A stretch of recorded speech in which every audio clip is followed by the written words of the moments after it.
Hi, I'm Lady Saelym. And I'm Madam Omen. Join us as we dive deeper into Galveston's history. Pirates and storms, true crime and tragedy. And the lore and legends that were born from it. We're not here to tell ghost stories. We're here to uncover where they started. And what never fully let go. And who stayed behind. Beyond the past, because history doesn't rest, and neither should you. Tonight we're switching gears because Beyond the Past doesn't sit in one mood for too long. We like to keep our listeners guessing.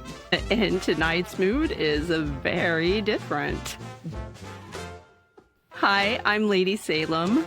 And I'm Madam Omen.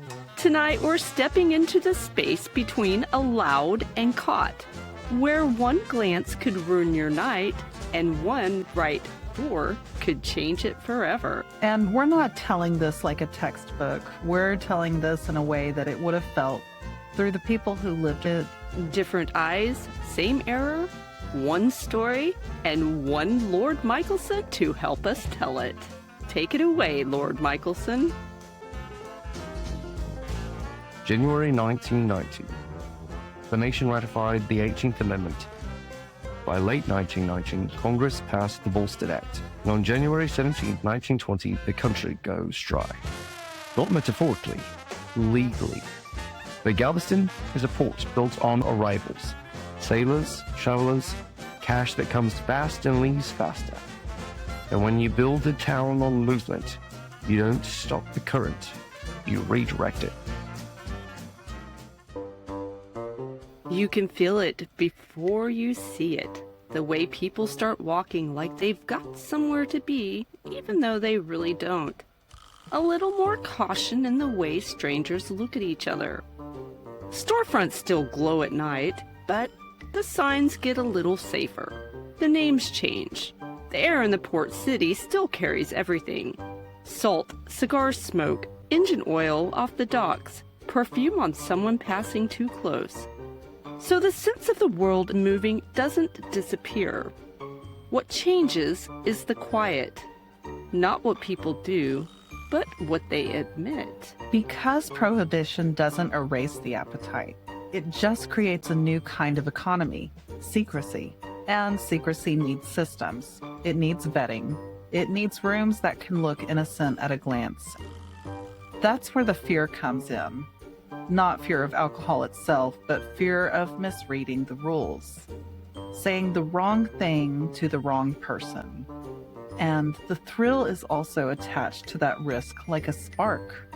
The knowledge that a whole other world can exist 10 feet from the legal one. And the difference between outside and inside is simply whether or not you were chosen. So the first doorway isn't dramatic. It's ordinary on purpose. A place that can explain itself as someone official walks in. A place with light and music and a front room that appears just average. And when the country goes dry, Galveston doesn't break the rules, so to say. It negotiates them quietly and profitably. Which means the real story isn't the bottle.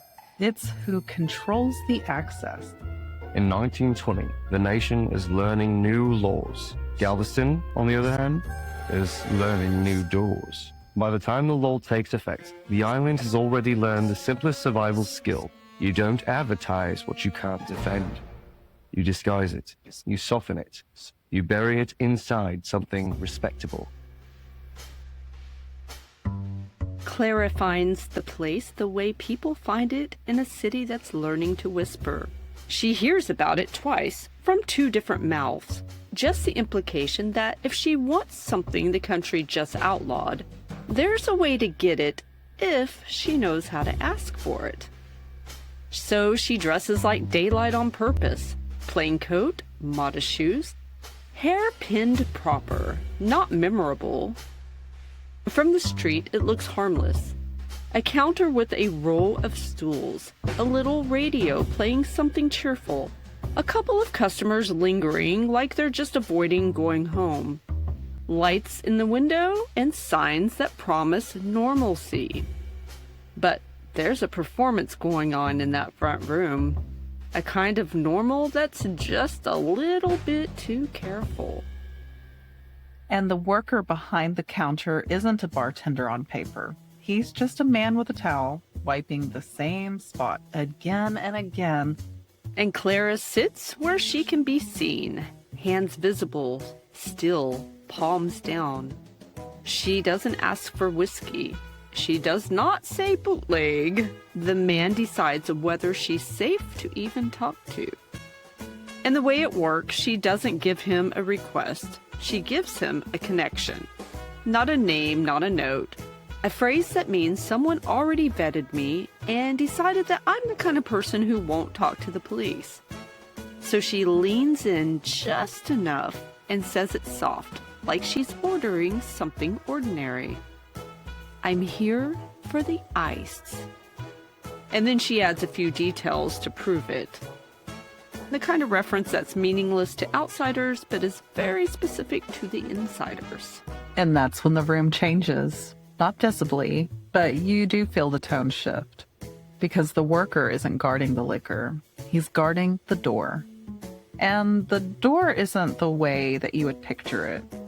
It's a set of shelves behind the counter stacked with ordinary things like paper goods, small boxes, supplies, just your basic run-of-the-mill camouflage. A thin curtain that looks like it's hiding storage is hanging. There's mops, buckets, that old funky utility smell, the kind of corner that nobody wants to look too hard at. And if you didn't know it was there, you never would. But if you did know, those shelves slide just enough, the curtain parts, and suddenly the island's second life is right there, just feet away. And when Clara passes through, she expects chaos. But the first thing she understands is this: the backroom is not chaos, it's organized. The tables are spaced just far enough apart, glasses set down softly, a piano playing something familiar, liquor poured carefully and quietly, and whiskey that didn't come through customs, gin that didn't come with a receipt, and drinks that cost way more than they should. And then Clara notices a man at a small table with dice cupped loosely in his hand. Galveston didn't invent gambling, but it was perfected on how not to advertise it. Nobody shouts bets, nobody cheers too loudly. Wins are acknowledged with a nod, losses with a breath and another hand. The game moves continuously like it's been running long before Clara arrived and will keep running after she leaves. And the house always knows exactly what it's owed because someone is always watching. Men who don't play, don't drink too much, and don't flirt. And then there are the women moving through the room like part of the architecture. They're not begging for attention, but you might see a glance that's held just a few seconds too long. A hand brushing a man's arm, a quiet question whispered in his ear, probably saying, "Upstairs." In some operations, it's a room down a short hall, or a back area separated by another curtain, another latch, another layer of permission. Private spaces are handled the same way everything is handled here, discreetly, with timing and control. A woman disappears through the door and returns a little bit later with her hair adjusted, lipstick reapplied, and expression completely unreadable. And this is the part where people want to simplify this into a vice, because that's easier than the truth. The truth is, the island pays. It pays better than laundry, better than factory work, better than waiting tables for men who think tips replace respect. Now, Clara doesn't know it yet, but she's standing inside the answer to a bigger question. Why Galveston? Well, because Galveston survives on movement. Ships, sailors, tourists. Money that arrives, spends, and leave satisfied enough to recommend it to others. So when the country goes dry, the city doesn't stop it, it manages it. Police raids do happen, just not often and rarely where it hurts. The fines get paid, warnings get delivered, certain doors stay closed on certain nights, and everyone knows enough, but not enough to be responsible. And in that space, the businesses grow. Before any kings of the night rise, the island is already full of operators, small-time gamblers, independent madams, backroom liquor sellers running out of cafes, barbershops, boarding houses, and private homes. It's fragmented. Everyone protects their own corner, but they're still watching everyone else's. Some places are sloppy, some are violent, and some burn bright and disappear when they get greedy or careless. And Clara learns the real danger isn't the law, it's the competition. By 1923, the island isn't just open, it's busy, and the people running it think they're winning the game. They don't yet realize that that game is about to change.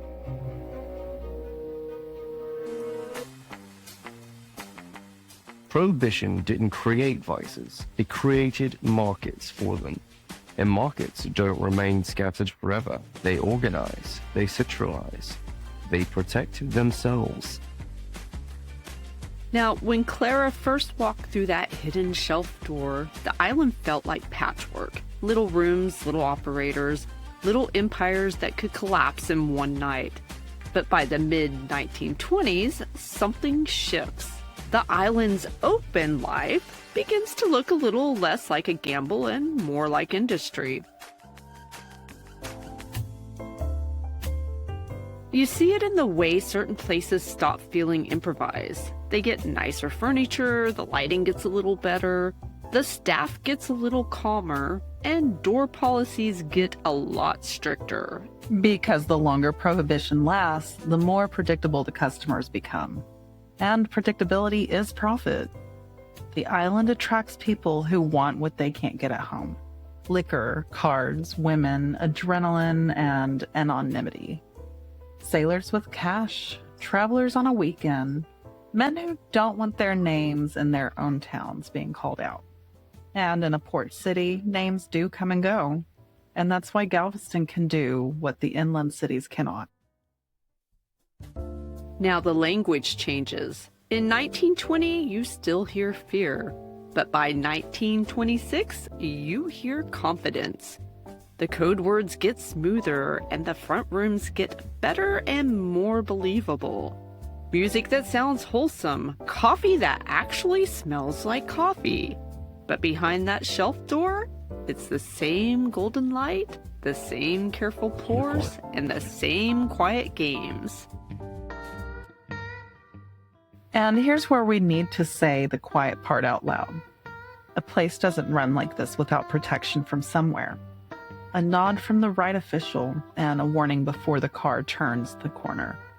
A raid that happens for optics, but spares the real machinery.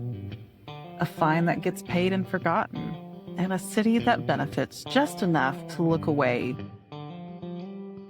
And while the island is still fragmented, there are people watching that fragmentation like it is an opportunity. They see sloppy operations getting greedy, they see violence that draws attention, and they see how easy it is for a small place to be crushed. And they also understand a simple truth. If you're going to be open, you cannot be reckless. So before we name anyone or before we crown anyone, we need to understand the kind of men who rise in a town like this. They're not always the loudest. They're the most patient. They learn faces and habits and what people want, what they fear, and what people are willing to pay to hide. They learn who can be bribed, who can be threatened, and who can be partnered with. And they learn the island's greatest currency isn't liquor, it's discretion. December 5th, 1933, the 21st Amendment is passed and Prohibition is repealed. The nation can drink again. But Galveston doesn't return to normal, because the island is no longer selling alcohol. It's selling pleasure. By the mid-1930s, the island's open life looks cleaner. The rooms feel more deliberate now. Lighting that flatters, music that calms, staff trained to make strangers feel like they're regulars in just under 5 minutes. And it isn't just liquor and cards anymore. It is the full menu. Drinks that are legal again, but still poured like secrets. Gambling that never needed prohibition to exist, and companionship handled in the same quiet professionalism as the cocktails. Now, this is where Galveston becomes dangerous, but in a different way. Because when vices look desperate, people judge it. But when it looks elegant, people excuse it. And this era perfects the island's most important talent, making the illegal feel like a privilege. And the front rooms are still there, but they're more than a cover now. They are branding. A respectable face, a clean story, and behind that respectability are rules that aren't posted, but they are understood. You don't get loud, you don't get greedy, you do not bring your problems to the door, and you absolutely do not embarrass the room. Because that velvet glove is not kindness. It is control with good manners. The wrong people aren't always thrown out. They're simply never fully let in. And that's what makes it work. It's not force, it's finesse. And somewhere inside that finesse, inside that calm and polish, there is a shift happening that Clara would recognize if she walked back in. The island is being reorganized, quietly reshaped by men who understand systems. And the people running things right now, they still think that this is a city of 100 little kings. They don't realize that someone is about to turn this into their own personal kingdom. By the end of the 1930s, Galveston has done what it always does. It adapts, it profits, it survives, and it makes room quietly for the ones who will soon control the night. By the early 1940s, the island's open life is no longer tucked behind shelves and curtains. America is moving toward war. Uniforms are becoming common. Coastal towns filled with travelers. Some looking for duty, others looking for distraction. Galveston is not immune to scrutiny, but it also understands something most places forget in anxious times. People don't stop craving escape when the world gets heavier. They crave it more. And when an economy is built on relief, it finds ways to become unforgettable. The rooms change first. The secret spaces still exist, of course they do. But now there are places designed to feel bigger than secrecy.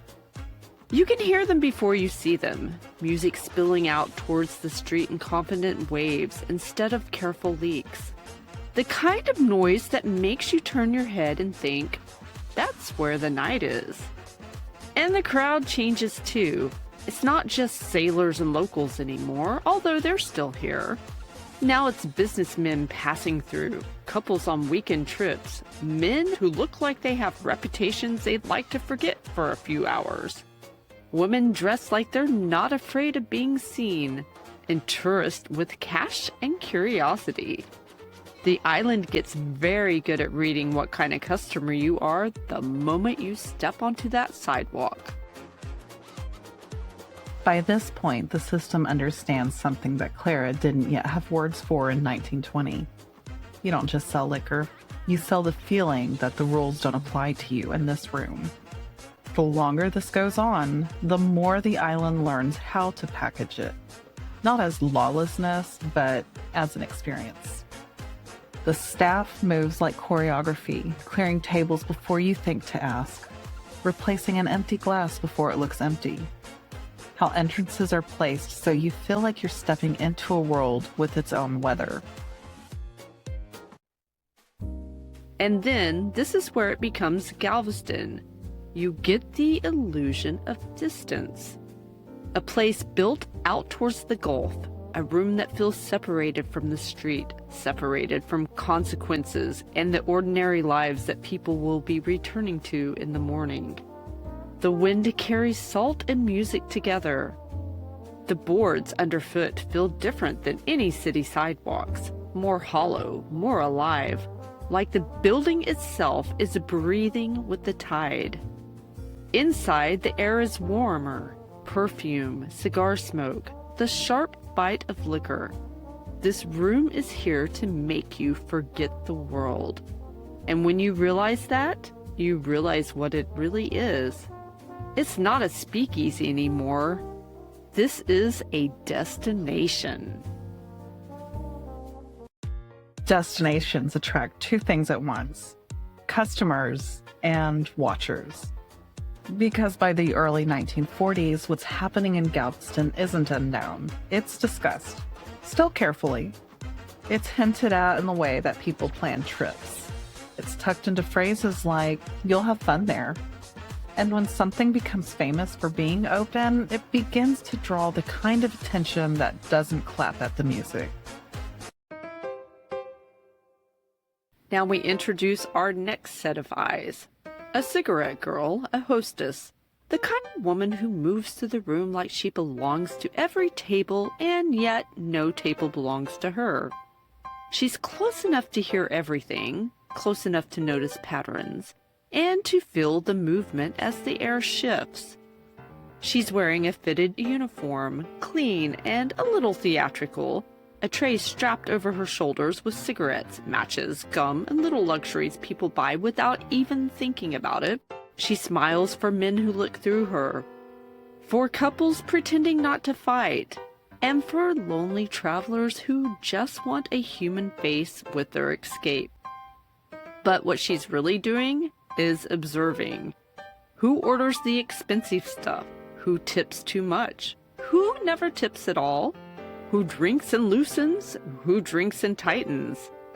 And she learns the room's unspoken categories fast.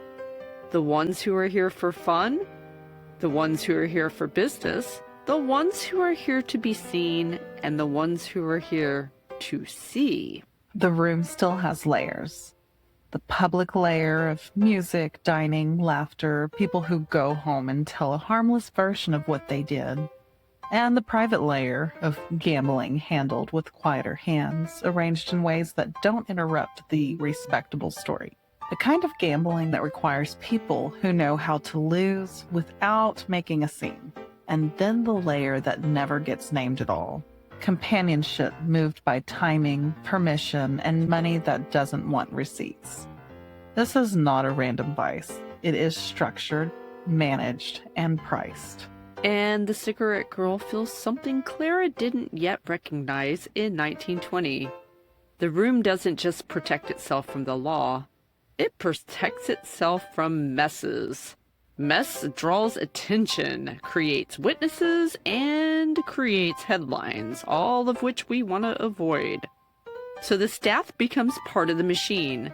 They know when to guide someone towards the fresh air, when to soften a drunk man with a gentle laugh, when to end a conversation before it becomes a problem, and when to pretend not to hear something that they absolutely did hear.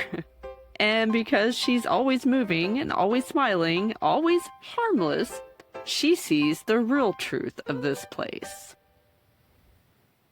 This is where we begin to feel the change coming before it arrives with a name. Because some of the old operators are still around, still making money and protecting their corners. But the corners are shrinking. A few familiar faces stop appearing, and some of the smaller rooms go quiet. Some of the risky people suddenly move on. The street-level chaos fades, not because the vices disappear, but because someone starts smoothing the edges. Not with violence in the open, but with structure, with rules enforced quietly, and with the kind of influence that doesn't need to introduce itself. The cigarette girl notices it in the smallest ways. A man she used to see every weekend suddenly disappears.